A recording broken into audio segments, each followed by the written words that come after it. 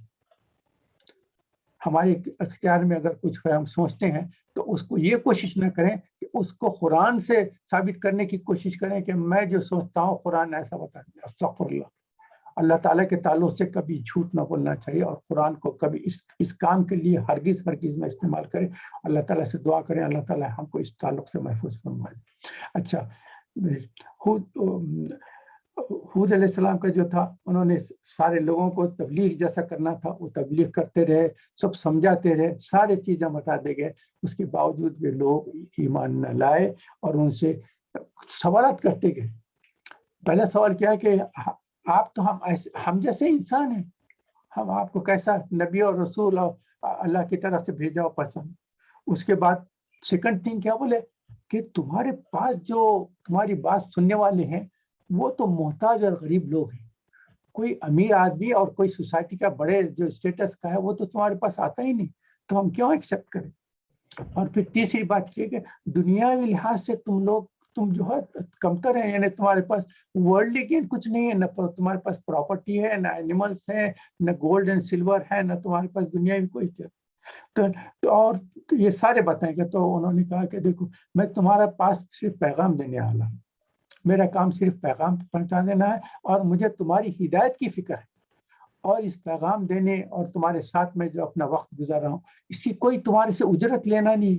سارے انبیاء نے یہی کہا کہ ہمارا جو اجر ہے وہ اللہ کے پاس ہے، تم لوگوں سے کوئی کسی قسم کا اجر لینا نہیں. مگر اس کے باوجود بھی وہ لوگوں نے مانا نہیں. اس کے بعد حود علیہ السلام کے تعلق سے بھی جو تھا، اس کے بعد ان پہ عذاب آئے 7 دن اور 7 رات. یہ بڑے قوی اور طاقتور لوگ تھے، بہت زبردست، اور اتنے پراؤڈ تھے، اپنے آپ کو سمجھتے تھے کہ ہم کو کیا سمجھ رہے، ہمارے جیسا کوئی نہیں. مگر جب عذاب آیا، اللہ تعالیٰ نے اس زبردست آندھی آئی اور اتنا زبردست ٹورنیڈو آیا، سارے انسانوں کو اٹھا کر دور سے پھینک دیا گیا. سارے پڑے ہوئے اپنے گھروں میں، جو راستوں پہ جہاں بھی گرے ہیں بالکل ختم ہو گئے. تو یہ اللہ تعالیٰ نے جب انبیاء کو بھیجتا ہے اور ان کو ریجیکٹ کیا جاتا ہے، پھر اللہ تعالیٰ کا عذاب آتا ہے. جیسا سورہ یونس میں بتایا کہ صرف سورہ یونس میں یونس علیہ السلام کی ایک ہی قوم تھی جس پہ عذاب آنے کے باوجود اللہ تعالیٰ نے عذاب کو معاف کر دیا، واپس لے لیا. اس کے علاوہ جتنے انبیاء کے پاس امت نے جھٹلایا ان سب پہ عذاب آیا اور ان کو تباہی. اب اس کے بعد میں نوح علیہ السلام کے تعلق سے کچھ بات کر دینا چاہتا ہوں. نوح علیہ السلام کے تعلق سے 2-3 پوائنٹ امپورٹنٹ آپ یاد رکھ لیے. ان کی ایک یونیک پرسنالٹی ہے. یونیک پرسنالٹی اس لحاظ سے کہ وہ جو ہے آدم علیہ السلام کے بعد جتنی اولاد ہوئی وہ اولاد آدم کہلاتی. مگر اس کے بعد کیا ہوا، جب نوح علیہ السلام آئے، نوح علیہ السلام کے بعد سے چونکہ صرف نوح علیہ السلام اور ان کے جو لوگ تھے صرف وہ لوگ کشتی میں بچے، اس کے علاوہ ساری دنیا ختم ہو گئی، تباہ ہو گئی. تو اس لیے ان کو نوح علیہ السلام کو آدم ثانی کہتے ہیں، کیونکہ جیسے آدم علیہ السلام کے بعد سے ان کی اولاد شروع ہوئی تھی، اس کے بعد نوح علیہ السلام کے بعد بھی ساری دنیا کے جتنے انسان پیدا ہوئے وہ سارے نوح علیہ السلام کے اولاد میں سے پھیلے ہیں. نوح علیہ السلام کے جو ہے 4 بیٹے تھے. ایک یام تھا جس کو کنعان بھی بولتے، وہ ایمان نہیں لایا، اور اس کی ماں بھی ایمان نہیں لائی. جب نوح علیہ السلام نے ساروں کو بتایا کہ دیکھو، اور ان کی ایک یونیک پرسنالٹی کی ہے، ایک یہ تو ہے کہ آدم ثانی، نمبر 2 سب سے زیادہ تبلیغ کرنے والے، 950 ایئرس کی تبلیغ کی ہے، کسی نبی نے اتنے سال کی نہیں. تو اور تیسری چیز یہ ہے کہ ساری جو آبادی پھیلی ہے صرف نوح علیہ السلام کی اولاد سے ہوئی. آدم علیہ السلام کے بعد یہ آدم ثانی. تو ان کے 4 بیٹے تھے. یام جس کا تھا نام کنعان بھی تھا، وہ ایمان نہیں لایا، ان کی والدہ بھی نہیں آئی، تو اللہ تعالیٰ نے ان کو بھی ختم کر دیا. اس کے بعد حام، سام اور یافس، یہ 3 بچے تھے جن سے ساری دنیا پھیلی ہے. حام کی اولاد میں جو ہے یہ ایشیا افریقہ کے یہ لوگ بنے ہیں، یہ حام کی اولاد کے. اور سام کی اولاد میں مڈل ایسٹ کے عرب لوگ ہیں. اور یافس کی اولاد سے ترکی اور چائنیز اور جو ادھر اوپر کے جو علاقے کے ہیں نا وہ لوگ آئے ہیں. تو حام، سام اور یافس سے ساری یہ دنیا پھیلی. تو نوح علیہ السلام نے 950 ایئرس لوگوں کو کہتے رہے، ان کا بس مذاق اڑاتے رہے. آخر میں جب اللہ تعالیٰ سے انہوں نے کہا کہ اے اللہ اب یہ لوگ قبول نہیں کر رہے ہیں، مجھے ان سے نجات دے لے، تو اللہ تعالیٰ نے کہا کہ تم ایک کشتی بناؤ، تم کو اور تمہارے ماننے والوں کو ہم بچا لیں. تو اچھی بات ہے. تو کشتی کے لیے کیا ہے، لکڑیاں کاٹے گئے، لکڑیاں جمع کرتے گئے. تو لوگ آتے جاتے دیکھتے تھے کیا ہے، اور وہاں سے سمندر جو ہے ہزاروں میل دور تھا، بہت دور تھا، پانی کا کہیں دور دور تک نام ہی نشان نہیں تھا. تو انہوں نے آ کر کہا کہ یہ کیا کر رہے ہیں؟ انہوں نے کہا کہ ہم کشتی بنا رہے ہیں، زبردست بوٹ بنا. پھر اس نے ہنسنا شروع کر دیا. دیکھو پانی کا تو دور دور تک ہزاروں میل پانی کا تو کہیں ہے نہیں، اور یہ جو ہے اس خوش زمین میں ایک کشتی بنا رہے ہیں. تو اب تو ہم کو یقین ہوا کہ نعوذ باللہ آپ کا جو ہے مجنون اور پاگل، نعوذ باللہ ایسے. اور پھر مذاق انہوں نے کہا کہ اب ان سے بات کرنا نہیں ہے، ان سے کچھ ڈسکس کرنا نہیں.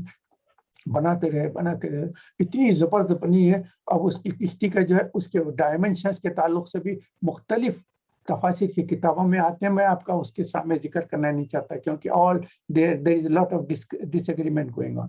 تو جہاں سے ڈسگریمنٹ ہوتا ہے، جہاں سے کمپٹیشن اور کمپیریزن ہوتا ہے، میں ان چیزوں میں انوالو نہیں ہوتا، کیونکہ وہاں جائیں گے تو پھر آپ ان کی بات پسند کریں، ان کی بات.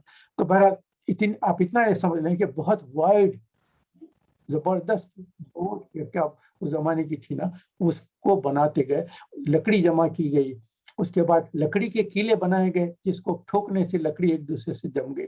اس کے بعد انسائڈ اور آؤٹ سائڈ جو ہے روغن یعنی آئل اس زمانے کا جو تھا نا اس کی پینٹ کی ہے، اس کو ڈرائی کی گئی، اس کے 3 پارٹیشن کیے گئے.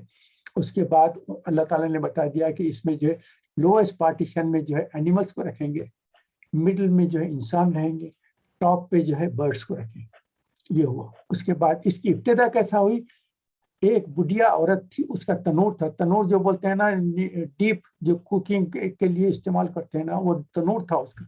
وہاں سے اللہ کا جب حکم ہوا تو زمین سے پانی نکلنا شروع ہوا، اس تنور سے پانی کا چشمہ نکلنا شروع ہوا اور وہ پانی پھیلنا شروع کر دیا. اس کے بعد اللہ تعالیٰ نے آسمان کو حکم دیا کہ ایسی بارش بچاؤ کہ اس کے پہلے کبھی اتنی بارش نہیں ہوتی. تو اوپر سے بارش شروع ہو گئی، نیچے سے تنور سے پانی نکلنا شروع ہوگا. تو پانی اوپر اور نیچے سے اتنا تیز آ رہا. تو یہ بوٹ میں انہوں نے سب کو بٹھا لیا. تو بٹھانے کے بعد اب یہ بوٹ تیرنا شروع کر دی. کنعان یا یام جو تھا وہ جا کر، چونکہ ایمان تو نہیں لایا تھا، نوح علیہ السلام کے ساتھ بیٹھا بھی نہیں، جا کر ایک پہاڑ کی چوٹی پہ بیٹھ گیا. نوح علیہ السلام نے پکار کے بھی کہا کہ دیکھو کشتی میں آ جاؤ تو بچ جائیں گے، اس کشتی کے علاوہ کوئی نہیں بچے گا. اس نے کہا کہ مجھے کوئی فکر نہیں ہے، یہ پہاڑ جو ہے نا بہت اونچا ہے اور اس کی چوٹی پہ بیٹھ جاتا. نوح علیہ السلام نے کہا کہ آج اس کشتی کے سوا کوئی جگہ نہیں رہے گی جس میں پانی نہیں آئے گا. مگر اس نے بات نہیں سنی. الحمدللہ اللہ کے طرف سے پانی پڑتے رہا اور اتنا ہوا کہ وہ پہاڑ کے اوپر بھی گیا، وہ بھی ختم ہو گیا، بہہ گیا، ختم. اس کے بعد کتنے کی یہ کشتی چلتے رہی ساری دنیا کا سفر کی. بعض کتابوں میں یہ بھی بتایا ہے کہ یہ جو ہے مکے کے قریب بھی پہنچ گئی جہاں کے آدم علیہ السلام نے کعبہ بنایا تھا، مگر یہ فلڈنگ کی وجہ سے کعبہ بھی ڈیمالش ہو گیا. مگر یہ کشتی جب گئی ہے تو کعبے کا جو ایریا جہاں ڈوب گیا تھا کعبہ پورا، اس کے اطراف 7 سرکل لی ہے کشتی، جیسا طواف کرتے ہیں نا. وہ طواف کرنے کے بعد پھر آئے ماؤنٹ جودی پہ جب گئی ہے، وہاں جب قریب گئی ہے اللہ تعالیٰ نے کہا کہ نو اب ہم یہ جو پانی کو پھر ختم کر دیتے ہیں تاکہ تم کو ڈرائی ایریا. تو ماؤنٹ جودی کی ٹاپ پہ جب کشتی آ کے سیٹل ہو گئی، اللہ تعالیٰ نے حکم دیا کہ آسمان کو کہ بارش بند کر دو، اور زمین کو کہا کہ جتنا پانی ہے فوری سک کر. تو ذری دیر میں پوری ارتھ ڈرائی ہوگی. پھر اس کے بعد نوح علیہ السلام اترے ہیں، اور یہ جو جب اترے ہیں، یہ جب سیٹ ہوئی ہے وہ 10th of محرم تھا. 10th of محرم تھا. نوح علیہ السلام اترے ہیں. اترنے کے بعد فوری سجدہ شکر ادا کیا کہ اللہ تعالیٰ نے ہم کو اس پانی کے بہاؤ سے اور جو عذاب تھا اس سے مجھے اور میرے ساتھ جتنے ہیں ان کو سب کیا. اور اس کے بعد ہر سال 10 محرم کو روزہ رکھا کرتے تھے شکرانے کے لیے. یہ سیم چیز ہے جو موسیٰ علیہ السلام بھی جب فرعون کے اس سے بچ کے چلے گئے تھے تو وہ 10th of محرم تھا، اور 10th of محرم کا روزہ رکھا کرتے تھے، عاشورے کا روزہ. اور حضور اکرم صلی اللہ علیہ وسلم جب مدینہ مائگریٹ کیے ہیں تو وہاں دیکھے کہ یہود 10th of عاشورے کا روزہ رکھتے ہیں. تو حضور نے پوچھا کہ آپ لوگ کیوں رکھتے ہیں؟ کیونکہ مکے میں 10th of محرم کا یا عاشورہ کا روزہ رکھتے تھے. نوح علیہ السلام رکھنے کی وجہ سے ابراہیم علیہ السلام رکھتے تھے، ابراہیم علیہ السلام کی اولاد بھی رکھا کرتی تھی. اس کے بعد مکے کے جتنے قریش تھے وہ سارے 10 تاریخ کا روزہ رکھتے تھے، حضور بھی روزہ رکھتے تھے.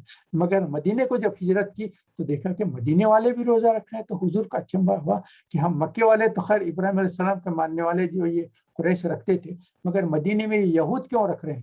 تو پھر یہودیوں نے بتایا کہ 10 تاریخ کو موسیٰ علیہ السلام رکھا کرتے تھے کیونکہ یہ فرعون کی سے ہم کو نجات ملی تھی. تو پھر حضور صلی اللہ علیہ وسلم نے کہا کہ موسیٰ سے تو تم سے زیادہ میں قریب ہوں. تو سارے صحابہ کو کہا کہ جنہوں نے کوئی کھانا نہیں کھایا ہے آج شام تک کھانا نہ کھائیں، جو کھانا کھا بھی لیے ہیں وہ شام تک کھانا نہ کھائیں. اس کے بعد سے یہ روزہ ہمیشہ کے لیے ہو گیا تھا.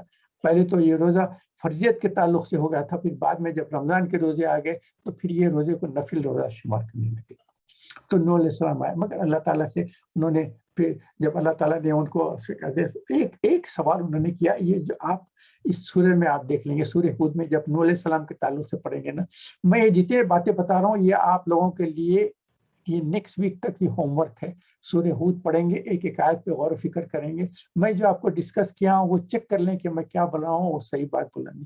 تو نوح علیہ السلام نے پھر کیا کیا، اللہ تعالیٰ سے کہا کہ اللہ تعالیٰ آپ نے تو مجھے بتا دیا تھا کہ تم کو اور تمہارے فیملی کو، یعنی تمہارے جاننے والوں کو، تمہارے جو ایمان لائے ہیں ان سب کو میں بچا دوں گا. تو اللہ تعالیٰ میرا بیٹا تھا پہاڑ پہ بیٹھا تھا، آپ نے اس کو نہیں بچایا، اور آپ تو وعدے کے خلاف کرنے والے نہیں. تو اللہ تعالیٰ نے کہا کہ نوح وہ جو پہاڑ پہ بیٹھا تھا نا وہ تمہارا بیٹا نہیں تھا، تمہارے سے کوئی تعلق نہیں تھا، بیٹا نہیں تھا نہیں کہے گا، مگر یہ ہے کہ تمہارے سے تعلق اس لیے نہیں تھا کہ وہ نیک عمل نہیں کرتا تھا. تو اس سے ہم کو ایک میسج ملا ہے کہ جب انبیاء آتے ہیں، جب ہم کو تعلیم دیتے ہیں تو جو اعمال کے ہمارے لیے کہتے ہیں کہ یہ چیزیں کرو، تو ان اعمال پہ ہم قائم رہیں گے تو ہماری نجات کا درجہ ہے. جو ان اعمال کو چھوڑ دیں گے اور اپنی نبی کی بات کو درگزر کر دیں گے اور بھول جائیں گے اور اس کو استعمال نہیں کریں گے تو ہمارے لیے، ہمارے نجات کے لیے ایک فکر کا معاملہ ہوتا. یہاں سے میں ایک لیسن لیا ہوں جو آپ کے سامنے بتا رہا ہوں. حالانکہ نوح علیہ السلام کا وہ بیٹا تھا، اس کا نام تھا یا، اور اس کو کنان بھی اس کا نام تھا، ان کا بیٹا تھا، پہاڑ پہ بیٹھ گیا مگر اس کو نجات نہیں ملی. کیوں؟ کیونکہ وہ نیک اعمال نہیں کیا تھا. اللہ تعالیٰ نے یہی ایکسپلینیشن دیا ہے سورہ ہود میں. جب آپ آئیں گے نا نوح علیہ السلام کے قصے میں، یہ آیت پہ غور کریں تو اس میں ایک میسج ہے، اور میسج سے ہم کو ایک کا ریفلیکشن کیا ہے، ہمارے لیے یاد کرنا ہے کہ جو اللہ تعالیٰ نے حضور کے ذریعے سے ہم کو نیک اعمال کرنے کے لیے کہا گیا ہے اور ہم ان چیزوں کو رد کر دیں گے تو ہماری نجات کا راستہ بند ہو جاتا ہے. اللہ ہم کو محفوظ فرمائے سے. تو یہ خالی ایک پوائنٹ آپ کے سامنے بول دینا چاہتا تھا. پھر اللہ تعالیٰ جب اللہ تعالیٰ نے کہا کہ ان کے عمل غیر صالح تھے جس کی وجہ سے ان کو نجات نہیں ملی، تو فوری نوح علیہ السلام نے توبہ کی. یہ انبیاء کی خاصیت ہے، جہاں اللہ تعالیٰ کہتا ہے کہ تم سے غلطی ہو گئی تو فوراً ایکسیپٹ کرتے ہیں. آدم علیہ السلام نے کیا، اللہ تعالیٰ نے کہا کہ تم سے غلطی ہو گئی، تو انہوں نے آرگیو نہیں کیا کہ آپ نے مجھے اطلاع نہیں دی، آپ دیکھ رہے تھے، آپ نے رکایا نہیں کہ شیطان جھوٹ بول رہا. نہیں، فوری ربنا ظلمنا انفسنا وان لم تغفر لنا وترحمنا لنکونن من الخاسرین. یونس علیہ السلام کو کیا ہوا، آ گئے تو مچھلی کے پیٹ میں تھے، اور اللہ نے کہا کہ تم بغیر میری اجازت کے کیا اپنی قوم کو چھوڑ کے آ گئے تھے، یہ تم سے خطا ہوگی.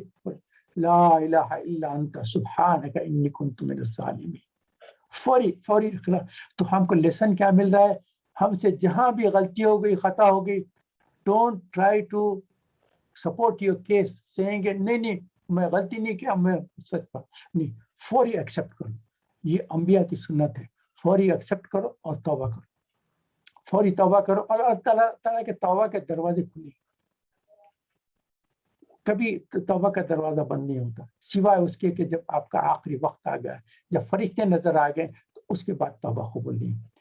اس سے پہلے توبہ کا دروازہ کھلا ہے. جب بھی کوئی غلطی، اور حدیث کی کیا ہے، جتنے انسان ہیں خطا کرنے والے، اللہ آدم علیہ السلام کے جتنے لوگ ہیں سارے خطا کرنے والے، اور خیر الخطاؤن التوابون، کل بنی آدم خطاؤن، سارے انسان خطا کرنے والے ہیں. وخیر الخطاؤن التوابون، اور سب سے بہترین خطا کرنے والا ہے جو فوری توبہ کرے.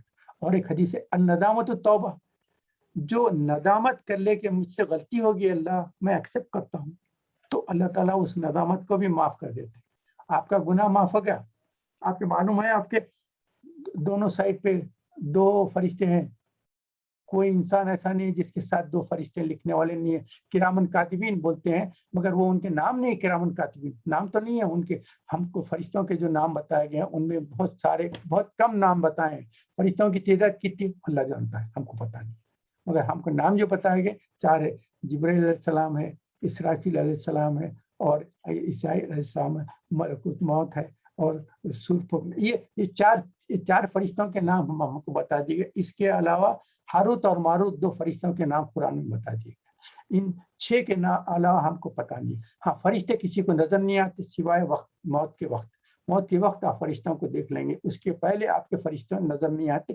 صرف ایک ایکسیپشن ہے، جو یہودیوں کو اللہ تعالیٰ نے جب وہ جالوت اور طالوت کا جب معاملہ ہو رہا تھا، طالوت کو جب اللہ تعالیٰ نے ان کو نبوت عطا فرمائی تھی، اور ان کو طالوت کو جب حکومت عطا فرمائی تھی، تو اس وقت وہ کہہ رہے تھے کہ ان کو کیوں بھیج رہے ہیں، ان کو حکومت کیوں دے رہے ہیں. تو جب اس وقت جو یوشع بن نون جو نبی تھے، انہوں نے کہا کہ اگر تم کو کوئی اس کے تعلق سے اللہ کی طرف سے کوئی ثبوت مل جائے، کوئی معجزہ مل جائے تو ایکسیپٹ کریں گے. انہوں نے کہا کہ ہاں.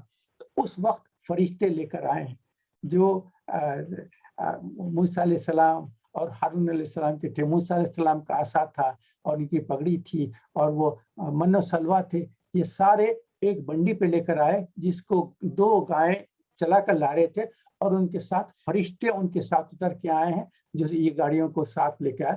تو لوگوں نے اپنی آنکھوں سے وہ بنڈی بھی دیکھی، گائیں بھی دیکھے، اور وہ آثار بھی دیکھے، اور اس کے ساتھ فرشتے بھی نظر آئے ان کو. تو اس کے بعد انہوں نے کہا کہ بالکل یہ حق بات ہے، ہم طالوت کو بادشاہ مقرر کرتے ہیں. تو یہ بتانا چاہ رہا تھا کہ یہ فرشتے کے جو ہے نامے بھی ہم کو بالکل کم معلوم ہے، اور فرشتے انسانوں کو نظر نہیں آتے. کئی مرتبہ انہوں نے کہا کہ یہ جو نبی ہیں، انبیاء ہیں، یہ ہم کو یا تو کوئی فرشتہ آتا تو ہم ایمان لا لیتے، یہ تو نبی ہے انسان کے شکل میں. تو اللہ تعالیٰ نے فرمایا کہ اگر تم لوگ فرشتے رہتے تو فرشتے کو بھیجتے تھے، تم لوگ انسان ہیں تو تمہارے کو انسان ہی آ کر ہدایت دے گا. انسان اپنا بتائے گا کہ تمہارے ساتھ رہنا ہے، گزارنا ہے، کھانا پینا ہے، شادی کرنا ہے، اپنی زندگی گزارنا ہے. تم جیسا گزارتے ہو ویسی گزار کے تم کو بتائے گا. کہ ورنہ اگر فرشتوں کو بھیج کے آتے تو پھر سارے انسان کہتے تھے یہ تو فرشتے ہیں، یہ تو کوئی ان کے ساتھ تو کوئی کمزوری نہیں ہے، یہ تو گناہ بھی نہیں کرتے، اب ہم انسان ہیں گناہ کر لی. مگر اللہ تعالیٰ نے انسانوں کو بھیجا، اور انبیاء اور رسول انسانوں کو بنایا. فرشتوں کو نہیں بنا, اور فرشتے نظر بھی نہیں آتے, فرشتے بس صرف موت کے وقت نظر آتے. موسیٰ علیہ السلام کا قصہ سن کر, نوح علیہ السلام کا بس اتنا ہی ہے, اس کے بعد جو ہے وہاں سے پھر قوم پہنچے. مگر نوح علیہ السلام کے تعلق سے یہی ہے کہ سب سے بڑی عمر, سب سے بڑی تبلیغ کا جو سلسلہ ہوا وہ ان کا ہی ہے, 950 ایئرس. اور آدم ثانی کہتے ہیں, نوح علیہ السلام کے تعلق سے بس اتنا بیان کر دینا تھا. اچھا, اس کے بعد جو ہے موسیٰ علیہ السلام کا واقعہ ہے, ابراہیم علیہ السلام کا واقعہ ہے, شعیب علیہ السلام کا ہے, اس کے بعد صالح علیہ السلام کا. صالح علیہ السلام جو ہے حود علیہ السلام کے فوری بعد ہیں, اور ان کی قوم جو تھی قوم سمود تھی. صالح علیہ السلام جب آئے ہیں تو ان سے بھی انہوں نے بھی تبلیغ کا کام شروع کیا, لوگوں کو بتاتے گئے, مانتے نہیں گئے. انہوں نے کہا کہ ہم کو تو کوئی معجزہ چاہیے, معجزہ چاہیے. تو انہوں نے کہا کیا معجزہ چاہیے تم؟ انہوں نے کہا کہ معجزہ بتا دو, ایمان لا لیں. انہوں نے کہا کیا ہے؟ 5 کنڈیشن بتائے. پہاڑوں کے اطراف بڑے بڑے پہاڑ تھے ان کے, کہتے تھے کہ یہ ایک جو بڑا پہاڑ ہے نا, اس کو شق کرو, ہمارے سامنے یہ درمیان سے ہاف بریک ہو جانا, نمبر 1. نمبر 2, جیسے یہ بریک ہو اس میں سے ایک اونٹ باہر آئے, نمبر 2. نمبر 3, وہ اونٹ جو ہے لیڈی ہو, نمبر 3. نمبر 4, پریگننٹ ہو. Number 5, as soon as it comes to give birth. 5 conditions. پہاڑ شق ہونا, اونٹ باہر نہ آنا, وہ اونٹ نہیں ہونا, پریگننٹ ہونا, اور امیڈیٹ ڈیلیوری کرنا. تو جب ہم ایمان لائیں تو صالح علیہ السلام نے دعا کی, اللہ تعالیٰ نے ان کی دعا قبول کی, اور کہا, پھر صالح علیہ السلام نے یہ بتا دیا کہ تم نے یہ کنڈیشن رکھے ہیں, جب پورے ہو جائیں گے تو اس کے بعد نافرمانی نہیں کرنا, اگر نافرمانی کرے گے تو اللہ کا عذاب آ جائے, اور اس کو ٹچ نہیں کرنا, اس کے ساتھ اچھے طریقے سے رہنا. سامنے شق ہوا ہے, اونٹنی آئی ہے, پریگننٹ آئی ہے, باہر آتے بیٹھی ہے, اور ڈیلیوری ہوئی, اور ایک بیبی پیدا ہو, اونٹ کا بچہ نکلا. انہوں نے کہا کہ پھر اس کے بعد انہوں نے کہا کہ اب اس کے بعد اللہ تعالیٰ تمہارا امتحان لے گا. ایک دن ایسا رہے گا کہ یہ اونٹنی جو ہے تمہارے پاس کے جتنی واٹر سپلائی ہے ایک دن میں پی کے ختم کر دے گی. سیکنڈ ڈے وہ پانی نہیں پی, آلٹرنیٹ ڈیز پانی پی گی. تو جس دن پانی نہیں پی رہی ہے تم بھی پانی استعمال کرو, اپنے جانوروں کو استعمال کرو. انہوں نے کہا ٹھیک ہے. کچھ دن تک ایسے چلتے رہا. اس کے بعد جب دیکھے کہ اس کے ان کے جانوروں کو جب ضرورت ہے, وہ جس دن کوئی اونٹنی پانی پیتی ہے اس دن ان کو اور پانی کی ضرورت محسوس ہونا شروع کر دی. جیسا کہ یہودیوں کے تعلق سے بھی ہوا تھا نا, یوم سبت کیا تھا, مچھلی کے شکار کو جاتے تھے تو منع کیا گیا تھا کہ ہفتے کے دن شکار مت کرو. تو جب جاتے تھے تو بڑی مشکل سے مچھلیاں نکلتے تھے, اور اللہ تعالیٰ ان کو ٹیسٹ کرنے کے لیے کیا کیا, سیٹرڈے آتے ہی پورے شور پہ مچھلیاں بھرے ہوئے, ہفتے کا دن مچھلیاں بھرے ہوئے, مگر شکار نہیں کر سکتے. اور اس کے بعد ریسٹ آف دا ڈیز میں بہت کم کم نظر آتے تھے. تو انہوں نے کہا کہ دیکھو بیسٹ یہ ہے کہ سیٹرڈے شکار کرنا ہے. انہوں نے کہا کہ نہیں, کیسا شکار کریں گے, نہیں. تو کہا کہ ایسا کرو, گڑھے کھود دو, جب واٹر فلو ہو کے آئے گا تو گڑھوں میں جو پانی رہا کہ اس کے مچھلیاں تو بچ جائیں گے, وہ واپس سمندر میں نہیں جا سکیں گے. تو یہ انہوں نے کوشش کی. اللہ تعالیٰ نے ان کا امتحان لینا چاہا, اور وہ سمجھے کہ ہم اللہ تعالیٰ سے ہم کو, اللہ تعالیٰ کو نعوذ باللہ ہم ڈیفیٹ کریں گے. ہمارے پاس نعوذ باللہ ایسی عقل ہے, آپ جو پروگرام بنا رہے ہیں نا, اس سے بہتر پروگرام ہم بتائیں گے آپ کو, نعوذ باللہ ڈیفیٹ کریں گے. انہوں نے کیا تو پھر وہ یوم سبت کا جو عذاب آیا ان کے اوپر, جن کو جو ہے بندر بنا دیے گئے تھے, اللہ تعالیٰ یہ معاف کریں. تو صالح علیہ السلام کا بھی یہی ہوا کہ انہوں نے جب دیکھا کہ پانی کی جو جس دن وہ پانی پیتے اس دن ان سب کو پیاس بھی لگ رہی ہے, جانور بھی پکار رہے ہیں, تو انہوں نے کہا کہ اب کیا کریں گے. اس کے بعد وہ ہے جو شخص تھا اس کا نام بھی لکھا گیا ہے تفسیر کی کتابوں میں, میں تو تفصیلات نہیں بتاتا, مگر انہوں نے کہا کہ کیا کریں گے, بس اس کو ختم کر دو.